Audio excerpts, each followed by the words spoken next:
ઘણી લાગણી ઘણી ઇજ્જત આપી,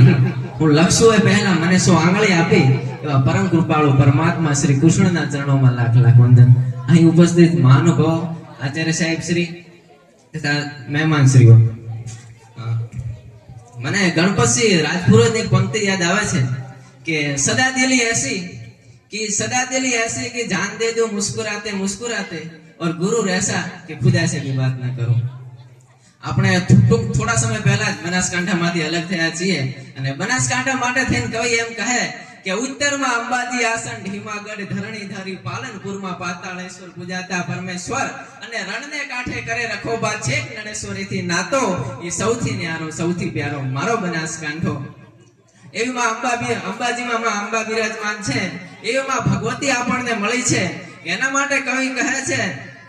કે માથી મોટું કોઈ નહીં જળતર કે જગદીશ, કે માથી મોટું કોઈ નહીં જળતર કે જગદીશ, પણ સૌ કોઈ નમાવે શીશમાં અંબા આગળ હોલિયામાં અંબા આગળ હોલિયા. એમાં ભગવતી આપણને મળી છે. અને ગઈકાલે જ મહાશિવરાત્રી પૂરી થઈ, એવા ભોળાનાથને યાદ કરવા હોય, મહાદેવને યાદ કરવા હોય ત્યારે કે જેથી દેવોના લગ્ન થાય તો એની આગળ દૂત હોય, પણ જ્યારે આપણા ભોળાનાથના લગ્ન થાય તો એની આગળ ભૂત હોય. એના માટે જ કહેવાય છે ને કે દેવોની આગળ દૂત ઈ તો રૂપાળા કાયમ રીએ, પણ ભેળા રાખે ભૂત ઈ તો મારો કૈલાસ વાળો કાગડા, ઈ તો મારો કૈલાસ વાળો કાગડા.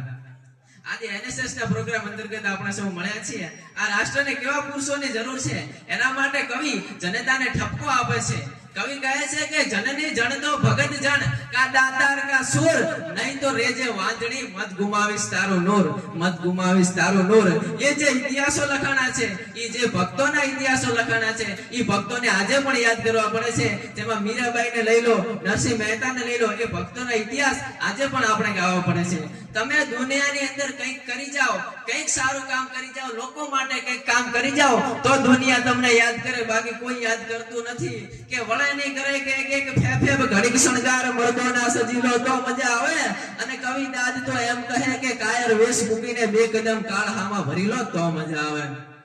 કે ભારત દેશનો યુવાન એ ખુમારી ભર્યો યુવાન છે. ભારત દેશનો યુવાન એ ખુમારી ભર્યો યુવાન છે. આપણા રાષ્ટ્રની સામે, આપણા દેશની સામે કોઈ વિધર્મી લાંબી આંગળી કરે અને આપણે ચૂપચાપ બેસી રહીએ તો આપણે રાષ્ટ્ર માટે કશું કામ આવ્યા ના કહેવાય. હમણાં થોડા સમય પહેલા બાંગ્લાદેશની અંદર એક હિન્દુના દીકરાને મારવામાં આવ્યો અને માર્યા પછી એને લટકાડીને સળગાવી દેવામાં આવ્યો. ત્યારે મને એમ થાય છે કે આજ મારો મહારાણા પ્રતાપ, આજ શિવાજી જીવતો હોય તો કોઈના બાપની તાકાત નથી કે હિન્દુના દીકરા સામે મીટ માંડી શકે. સાહેબ, અહીં મને શિવાજી મહારાજને યાદ કરવાનું મન થાય છે. એ સૌરાષ્ટ્રનો વાણિયો ઝવેરચંદ મેઘાણી, રાષ્ટ્રીય શાયર, શિવાજીની જનેતા જીજાબાઈ વિશે લખે છે. શું કહે છે મેઘાણી વાણિયો કે ધન કુખ જીજાબાઈની જ્યાં શિવાજી જન્મ્યો હતો, તલવાર કેરી ધાર પર હિન્દુ ધર્મ રાખ્યો હતો. પડકાર કરતી પુત્રને શિવા મરજે સમર મેદાનમાં, અમ દેશની આર્ય રમણી, અમ દેશની આર્ય રમણી અમર છે, ઇતિહાસમાં ભાઈ અમર છે. કે મને એક પ્રસંગ યાદ આવે છે કે શિવાજી જ્યારે જીજાબાઈના પેટમાં હતા ત્યારે જીજાબાઈએ સારા પુસ્તકોનો અભ્યાસ કર્યો. મહાભારત, રામાયણ, શ્રીમદ ભગવદ ગીતા એવા સારા પુસ્તકોનો અભ્યાસ કર્યો. ત્યારે શિવાજીની અંદર એ મહાન ગુણો આવ્યા, ત્યારે શિવાજી એ મહાન થયા. પણ સાહેબ, બાળક પેટમાં હોય અને સનેડા ગાયા હોય તો તમે જ નક્કી કરી લીધું બાળક જેવું ભાગે. અને મને એક થોડો રમૂજી પ્રસંગ યાદ આવે છે કે શિવાજી જ્યારે ઘોડિયામાં હતા ત્યારે જીજાબાઈએ કીધું કે બેટા, આજે તારે જેટલું ખાવું હોય એટલું ખાઈ લે, કાલે તારે રણ મેદાનમાં લડવા માટે જવાનું છે. આજે તારે જેટલું હસવું હોય એટલું હસી લે, કાલે તારે રણ મેદાનમાં લડવા માટે જવાનું છે. અને આજની જનતાઓ કે બેટા હોઈ જા નકા ભાગડો આવશે. અને આમ તો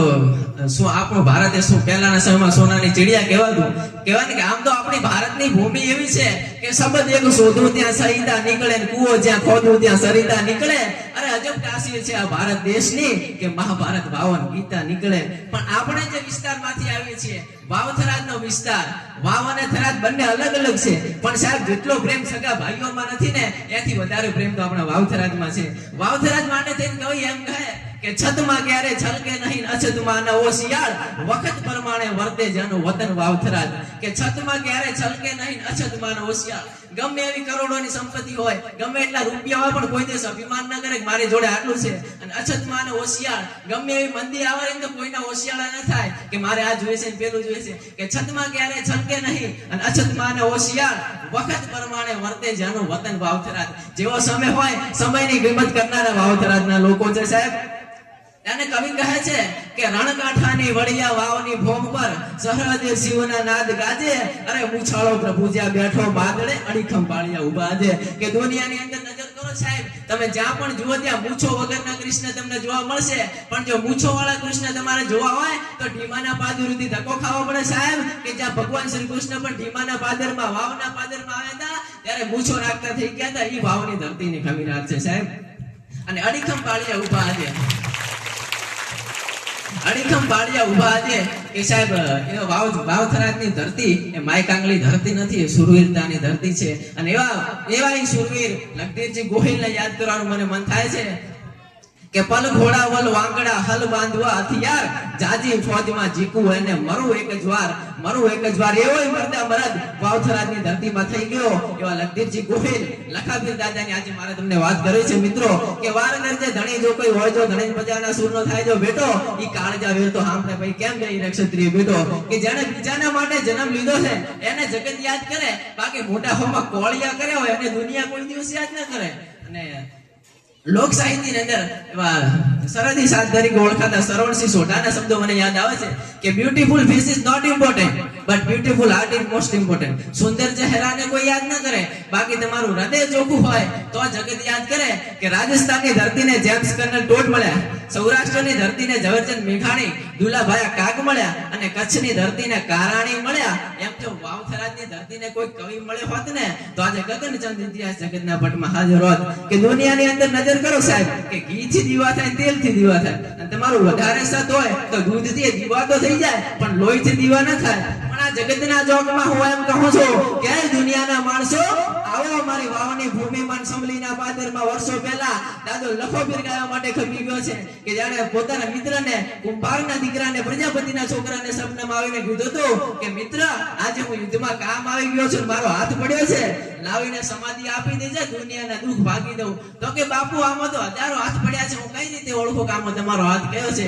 મિત્રો તેથી લખાબેન દાદાએ કીધું હતું કે હાથની પાંચે આંગળીઓ જો દીવા થતા હોય ને તો માનજે કે લખધીરજી ગોહિલનો હાથ છે સાહેબ જીવી જાઓ ને તો તમારા નામથી દીવા થઈ જાય અંતે સમય ખૂબ ઓછો છે એના માટે મારી વાણીને વિરામ આપતા કે ડેલી એના ડાયરા હોય અને ઓરડી અંદર હોય ભેદુ કવિ મેકરણ કહે એનું જીવન ખારું ઝેર હોય હે જીવરોણા પાવાનો ગુણ ગાવાનો ખવડાઈને ખાવાનો ઘોડે ચડવાનો મૂછેતાનો ખવરાઈને ખાવાનો કૃત સુરવીરતાનો પ્રભુ કૃપાનો ને વીર થવાનો મહારથી હે વિતવા મરવાનો રણ ચડવાનો કામ નથી ત્યાં ના મર્દોનું કામ નથી ત્યાં ના મર્દોનું કામ નથી અંતે મારી વાણીને વિરામ આપતા મારી મનગમતી બે પંક્તિ છે કે હસાવી છે મેં દુનિયાને અને રડ્યો છું એકલો રાતે કે હસાવી છે મેં દુનિયાને રડ્યો છું એકલો રાતે આ જાહેરમાં સંતાપવાનું મને નહીં ફાવે મને તો એ પંક્તિ ગમે જ છે પરંતુ સાથે સાથે મારા મિત્રોને પણ આ પંક્તિ ગમે છે તો બોલો મિત્રો બોલી દઉં ને કે જમાનો જો કાળો નાગ હોય તો હું એ મદારી છું કે જમાનો જો કાળો નાગ હોય તો હું એ મદારી છું ઉડતા પક્ષીને પાડું એવો હું શિકારી છું હું તો ખાલી તમારી બધાની મીઠી નજરનો ભિખારી છું તમારી બધાની મીઠી નજરનો ભિખારી છું અને ખોબે ખોબે પાણી ના આપો મને હું આખો દરિયો લઈને બેઠો છું ખોબે ખોબે પાણી ના આપો મને હું આખો દરિયો લઈને બેઠો છું ભિખારી તો તમારી દોસ્તીનો છું સાહેબ બાકી તો હું સિકંદર થઈને બેઠો છું.